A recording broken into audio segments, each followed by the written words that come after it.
How is this movie so good? How? How? How is this movie so good?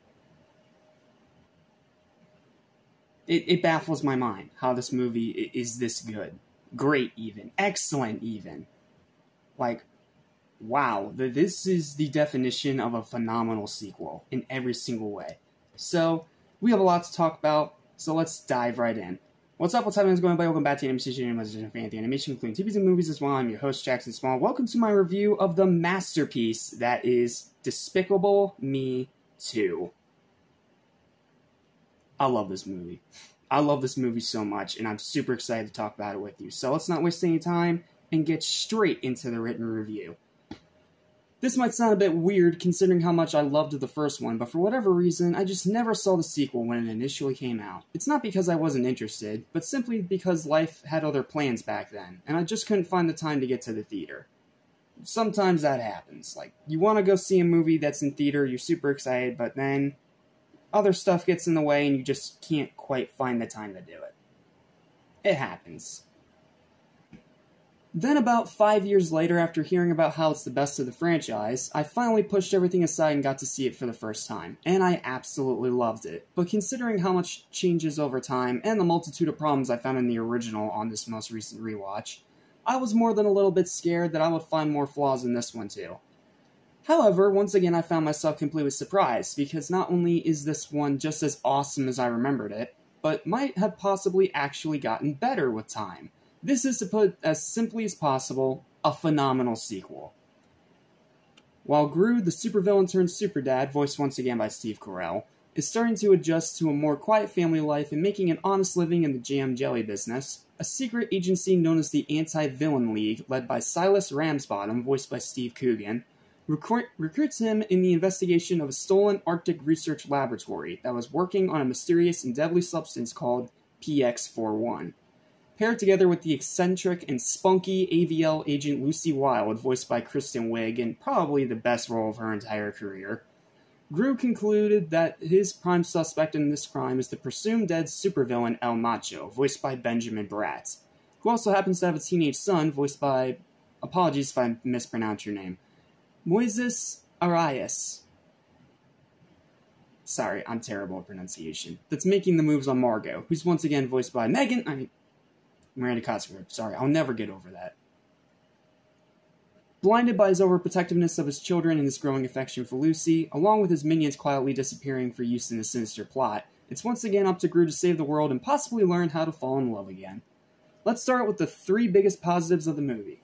Firstly is much better animation, thanks to a bigger budget and more time to refine all the little details. In the original, the animation was very choppy and has aged like spoiled milk.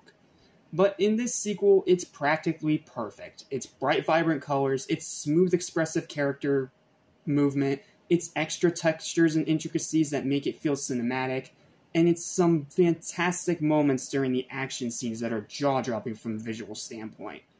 Like the way the characters move, or the way that the camera cuts around. Like, it is so creative, it is so unique, it's so smooth. The animation in this movie is fantastic, is what I'm getting at here. There's a reason why it was one of the only good movies of 2013. So, all in all, it's a huge improvement. Secondly is the humor, which was actually funny this time. In the original, the humor was pretty hit or miss, and some were especially very eye-rolling, which in my opinion was a pretty big issue, with a movie that's supposed to be an animated comedy. And when the comedy doesn't work, then half your movie kind of already fails. Just the way I see it. But in this sequel, it is consistently, non-stop hilarious. And I couldn't go at least 5 minutes without laughing out loud. From the lipstick taser, to the guard chicken, to the Beto minion. It's all great jokes that are actually clever and funny. Again, huge improvement from the first. Thirdly is what is by far the best part of the entire movie, and arguably the best addition of the entire franchise. Let's talk about Lucy Wilde. Initially, when I first watched it, I was a bit iffy on her because of how much the spunky female protagonist has become a cliche in the past few years. But on this second watch, I absolutely loved her.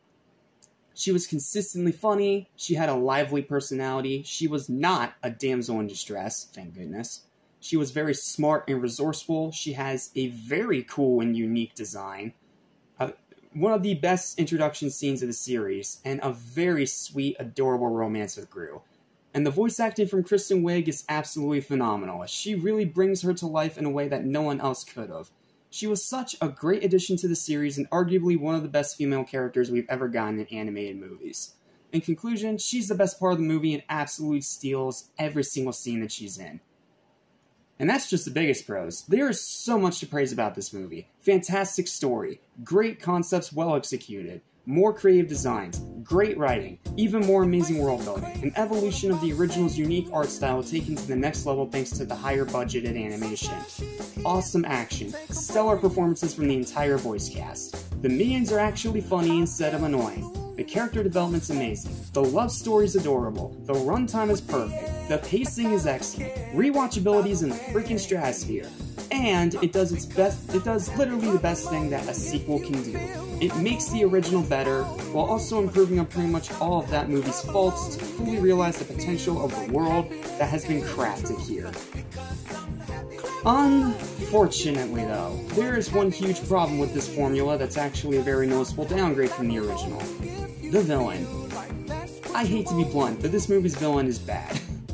El Macho is really cool in concept and his backstory is interesting, even if it does feel a bit like an Incredibles knockoff. But that's where the positives end. He has no complexity in his character, his motivation is just as boring and cliche as it gets, and in the big grand finale he's treated as nothing more than a joke. And even his design is bland and forgettable. Sure, Vector was silly and over the top in the original, but he had a character and a personality and was an actual believable threat. El Macho is just over the top with zero character and was never an actual believable threat until the end for a grand total of 5 minutes. Yeah, this has Kung Fu Panda 4 syndrome. The flipping guard chicken does more than he does in this movie. It is pathetic. It is so pathetic. Overall though, that's really the only huge error, because outside of that, Illumination has pretty much created the perfect equation for how to make a great sequel. Despicable Me is a fast-paced, funny, heartfelt, action-packed, fantastically voice-acted, wonderfully crafted, highly rewatchable, nearly flawless, and all-around amazing sequel to the original movie that truly establishes this series as the next big franchise in animation history. Even with the bafflingly terrible villain, this in my opinion is a masterpiece, and it belongs on the list of the best sequels of all time. Yes, right up there with Sonic 2, right up there with Dragon Ball Super Broly, and right up there with Toy Story 3. I know that may sound like I'm overpraising, but in my opinion, I freaking love this movie. And because of that, as much as I want to give it a 10, because of the villain, I had to knock it down just a little bit. But still, very positive review we have here, because my final verdict for Despicable Me 2 is a high, well-deserved, well-earned, very well-aged 9.5 out of 10. If it had the perfect villain, this would be a perfect movie. I'd give it 10. It's that freaking good, it is that freaking enjoyable, and it's such a huge leap from the original that unfortunately it'll just never reach again. Because unfortunately next time we've got to talk about the dang it. I was hoping not to, but I have to cover them all, so I don't have a choice. But seriously, if you have not watched Despicable Me 2 yet, you have to. Highly recommend it. One of the best animated sequels of all time, period. That's it. Now we're going to talk about how everything falls on its face with Despicable Me 3 next time. See you then.